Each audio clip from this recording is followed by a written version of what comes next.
দাদা জেলাতে একটা মিটিং আছে, কর্মীরা তারা আমরা এখানে থাকবো। এরপর দুপুরে খাবার ব্যবস্থা থেকে এখানে থাকবেন। আমাদের আজকে সারাদিনের কর্মসূচি।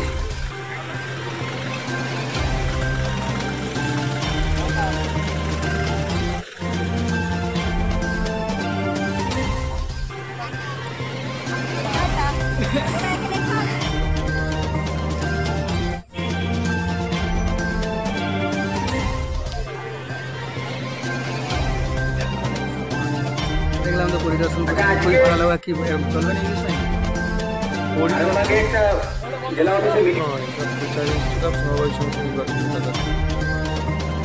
তো দেখা গেছে দাদা যে হরিনারায়ণপুর এবং রামকৃষ্ণপুর তিনটি জায়গায় প্রচার করলাম। নির্বাচনে আমাদের যারা প্রার্থী আছে সমর্থনে প্রচারে দিচ্ছে। ওই জায়গায় তো দেখা গেল যে কোনো জায়গায় প্রার্থী দিতে দেয়নি। তৃণমূলের কালচার আজকে না, 2011 সাল থেকে চলছে। বেশিরভাগ ঘটেছে যে চন্দ্রকোনা টুয়ে 2024-এর লোকসভা নির্বাচনের পর আজকে দেখলাম আপনাদের নেতা বিমানবাবু আসছিলেন, বাড়ি বাড়ি গিয়ে পরিদর্শন করে একটা কর্মসূচি ব্যবস্থা করেন। কি বলবেন এই বিষয়ে? আমাদের তাতারপুর, ন্যাকড়বাগ, রামকৃষ্ণপুর সমবায় সমিতি, আমাদের তাতারপুর, ন্যাকড়বাগ, রামকৃষ্ণপুর যে সমবায় সমিতি, এই সমবায় সমিতির সামনেই ভোট আছে। এই ভোটের জন্য আমাদের আরামবাগ সাংগঠনিক জেলার সভাপতি বিমানবাবু আসছিলেন ভোট প্রচারে।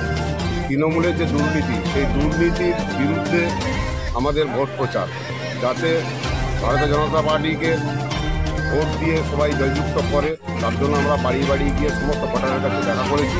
দেখা করে তাদের কাছে আবেদন করেছি যে তৃণমূলকে সরাতে হবে। সিপিএমও আবার তাদের সঙ্গে যুক্ত হয়ে তারা যৌথভাবে প্রচার করছে। কিন্তু এই যে দুর্নীতি, এই দুর্নীতির প্রতিবাদে আমরা যাতে ভোটারদেরকে প্রভাবিত করতে পারি, সেই জন্য বাড়ি বাড়ি আমরা দেখেছি। যে কোনো বিষয় নিয়ে মিডিয়ারা গেলে সেখানে হস্তক্ষেপ হয়েছে, কী বলবেন? বিভিন্ন জায়গায় দেখা যাচ্ছে যে কোনো বিষয় নিয়ে সত্যতা তুলে ধরতে গেলে মিডিয়া দিকে হস্তক্ষেপ হয়েছে, কী বলবেন?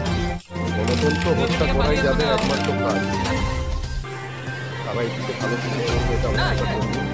গণতন্ত্রের দ্বিতীয় স্তম্ভ সাংবাদিকতা, তাদের উপরে তো অত্যাচার আশাটা খাবার। কারণ সত্যের যুগ নয়, আপনারা দেখতে পাচ্ছেন বর্তমান যে রাজ্য সরকার চলছে সবটাই চুরির সরকার। আগামী দিন এদের বৈঠক জেলখানাতেই হবে, জেলগুলো এসে গেছে তার জন্য। চন্দ্রকোনা টুয়েতে দেখা গেছে যে কোনো জায়গায় প্রার্থী দিতে যায়, কী বলবেন? এইটা হচ্ছে সিপিএমের কালচার থেকে তৃণমূল ওইটা শিখেছে। আর তৃণমূল এবং সিপিএম একই ক্যাটাগরিতে কোথাও হচ্ছে ওরা চাইছে যে বিনা প্রতিদ্বন্দ্বিতায় আমরা জয়লাভ করি। ওদের মধ্যে আতঙ্ক আছে, মানুষ ওদের পাশে নেই। ওরা জানে যে ভোট করালে পারেই আমরা হচ্ছে নির্বাচনে হারবো, সেই জন্য ওরা হচ্ছে কোনো জায়গায় হচ্ছে প্রার্থী দিতে দিচ্ছে। এইখানেও সমবায় সমিতিতে এইখানেও হচ্ছে কতদিনের ফর্ম ছিঁড়াছিঁড়ি হয়েছে, এইটা হচ্ছে মিডিয়ার মাধ্যমে ওইটা হচ্ছে প্রকাশ হয়েছে। আর সবসময় ওই রকম গায়ের জুড়ি ব্যাপার চলছে, তবে এইটার বেশি দিন চলবে না। মানুষ রেডি হয়ে গেছে, বিজেপি বিকল্প হিসাবে বিজেপিকে বেছে নিয়েছে, বিজেপিকেই ভোট দিবে এবং বিজেপি জয়লাভ করবে। আপনার নাম স্যার? আমার নাম সঞ্জীব কালিন্দী, চন্দ্রকোনা ফোরমণ্ডলের সভাপতি।